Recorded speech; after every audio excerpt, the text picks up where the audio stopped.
Rajasthan breaking news का धार्मिक सुप्रभात अंक, इसमें आपका स्वागत है, वंदन है, अभिनंदन है। गौ माता की रक्षा करें और उसको पानी और चारा दें। तेरी कृपा से मौज उड़ा। राहुल बाबा को समर्पित आज का अंक।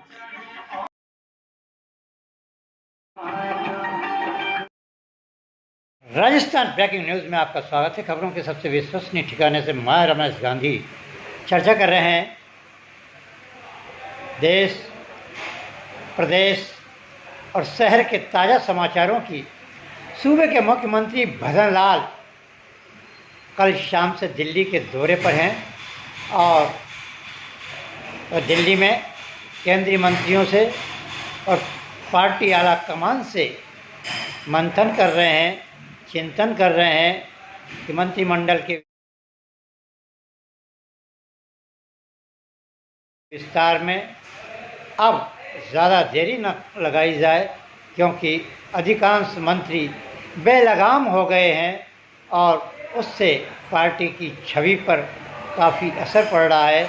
वहीं वसुंधरा राजे भी दबाव बना रही है मेरे कुछ लोगों को मंत्रिमंडल में लिया जाए। वसुंधरा राजे के दो मंत्री श्रीचंद कृपलानी और कालीचरण शर्राफ को मंत्रिमंडल में लिया जा सकता है। मुख्यमंत्री भजन लाल छुट्टी करने वाले हैं। सबसे ज़्यादा भजन लाल सरकार को कटघरे में खड़ा करने वाले मदन दिलावर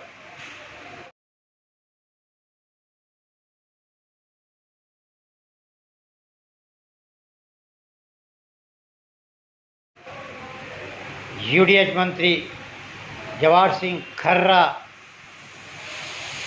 गृह मंत्री जवाहर सिंह बेडम, जल मंत्री कन्हैयालाल चौधरी, जल संसाधन मंत्री सुरेश रावत, 1 दर्जन मंत्रियों की छुट्टी करने वाले हैं और उनके स्थान पर नए मंत्रियों को लेने वाले हैं।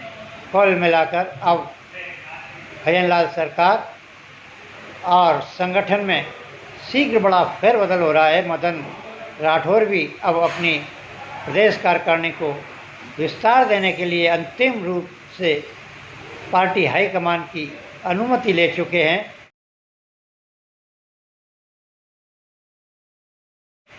दोनों लिस्ट कब घोषित होती है, संगठन के कार्यकर्ता और सत्ता के विधायक बहुत ही आशा की किरण लगाए हुए बैठे हैं कि कब मुख्यमंत्री आवास से बुलावा आए और कब तिरंगे की सफ़ेद गाड़ी मिले, बंगला मिले और मंत्री पद से नवाजा जाए। वहीं चर्चा कर रहे हैं हम कांग्रेस पार्टी की। कांग्रेस पार्टी इस समय प्रखर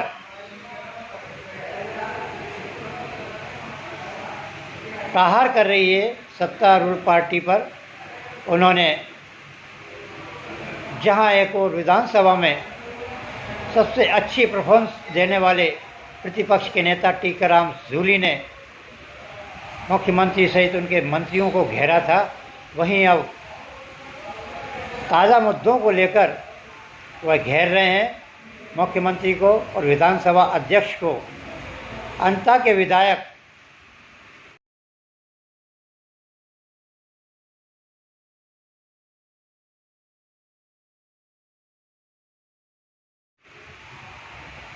कंवरलाल मीणा के हाई कोर्ट, सुप्रीम कोर्ट के निर्णय के बाद भी उनकी सदस्यता को समाप्त करने के लिए विधानसभा अध्यक्ष वासुदेव देवनानी राजनीतिक गोटियां चल रहे हैं और राजनीतिक पेतरा बदल रहे हैं।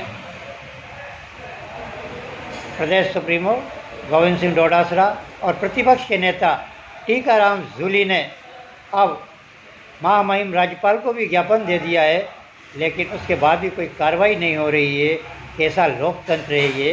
और कैसी सरकारें चल रही है और कैसे विधानसभा अध्यक्ष हैं जो पार्टी की गाइडलाइन के मुताबिक चल रहे हैं।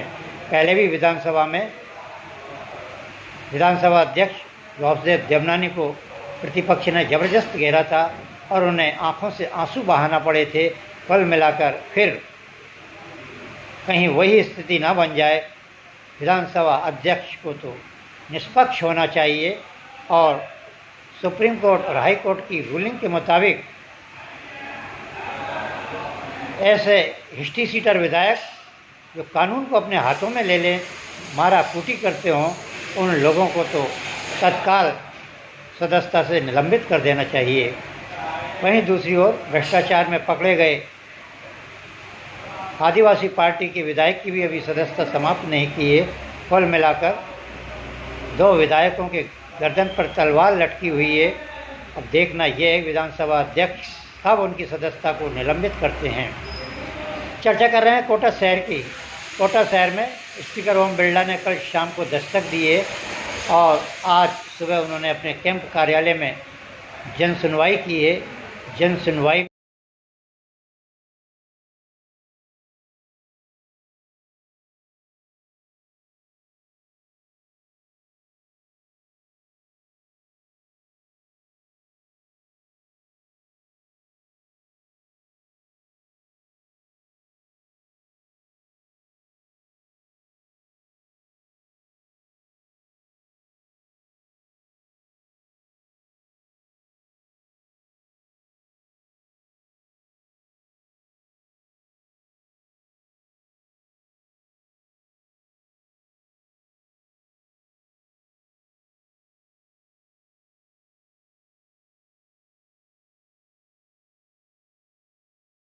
में कुछ लोगों ने नाराज़गी जाहिर की है और आरोप भी लगाए हैं। मामला बिगड़ते हुए देखकर एक यूट्यूब चैनल की पत्रकार यादव ने अपने कैमरे में कैद किया तो उसका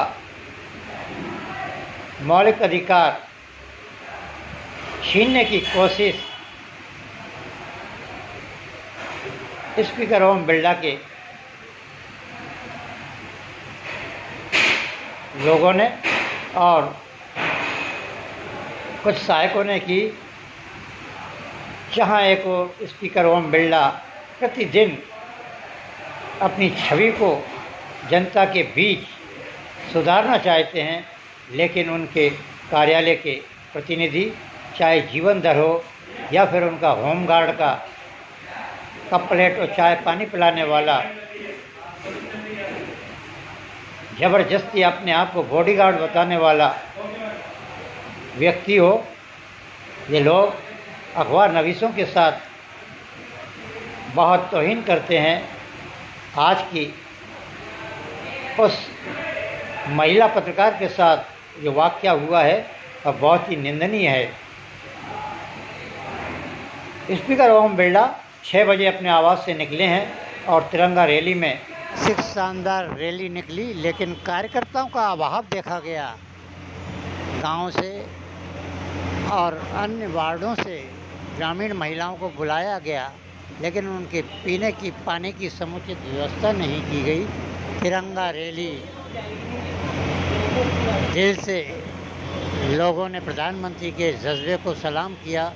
शहीदों के त्याग और बलिदान को कोटा शहर की जनता ने पुष्प वर्षा करके स्वागत किया। विवेकानंद सर्किल पर देखिएगा रैली का आकार कितना छोटा हो गया है। कुल मिलाकर तिरंगा रैली में जहां एक और ऊर्जा मंत्री हिरालाल नागर ने निकाली, वैसी रैली नहीं निकली। जो तिरंगा यात्रा में शामिल हैं,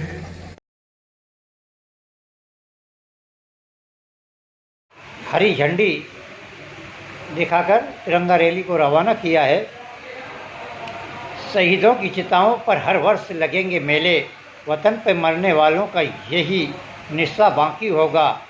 रामपुरा कोतवाली, जहां से आज़ादी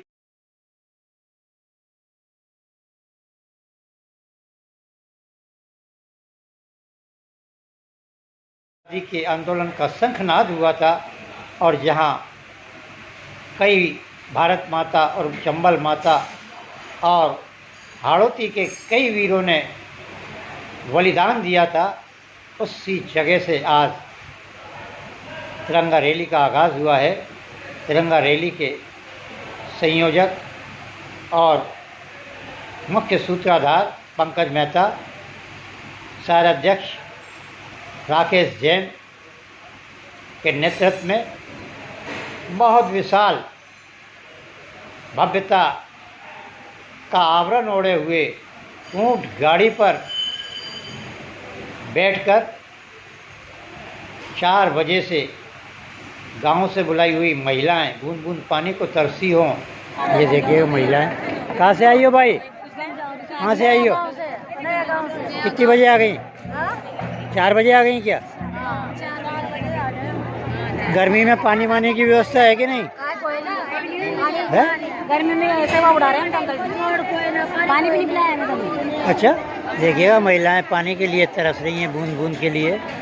4 बजे से आकर ये तिरंगा रैली में सम्मिलित होने के लिए, और ये स्टूडेंट भी आ गए हैं। तिरंगा यात्रा का 4 बजे का समय है और अभी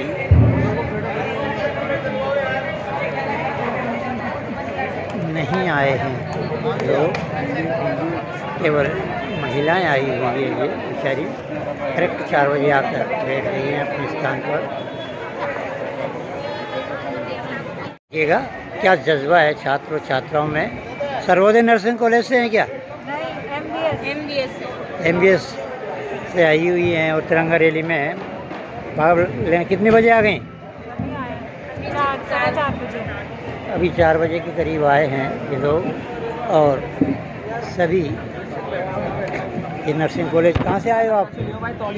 पास में सर्वोदय कॉलेज से। सर्वोदय कॉलेज हमेशा अग्रणी रहता है हर कार्यक्रम में। राष्ट्रीय चाहे अंकल आप कौन सी प्रेस से हो? ऐसा भी आप हो। कौन सी प्रेस से हो? तिरंगे की आन और बान शान के लिए अपनी कुर्बानी देने के लिए तैयार हों। वहीं सर्वोदय स्कूल के स्टूडेंट कड़कड़ाती धूप में अपने नियमित समय पर अनुशासनबद्ध तरीके से आकर वह रैली स्थल पर बैठे और अब रैली भाषणों के बाद शुरू होने वाली है, जो रामपुरा से होती हुई नयापुरा और वहाँ से सीधी शहीद स्मारक पहुँचेगी, जहाँ शहीदों को नमन कर तिरंगा रैली का समापन होगा। चर्चा कर रहे हैं कोटा विकास प्राधिकरण के चेयरपर्सन और आयुक्त ने आज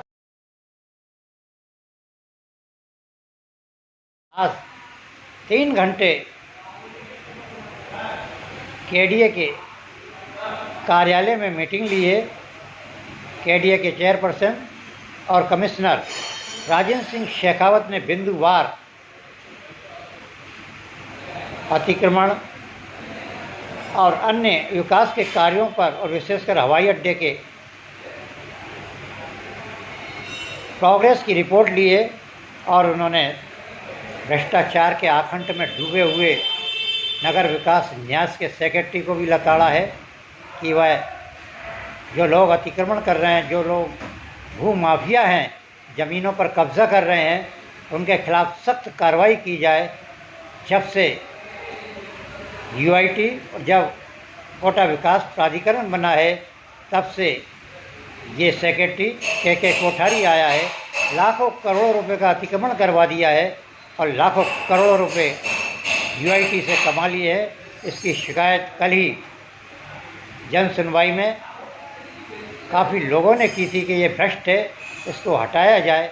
कलेक्टर के आदेश को नहीं मानता, स्पीकर ओम बिरला के आदेश को नहीं मानता है और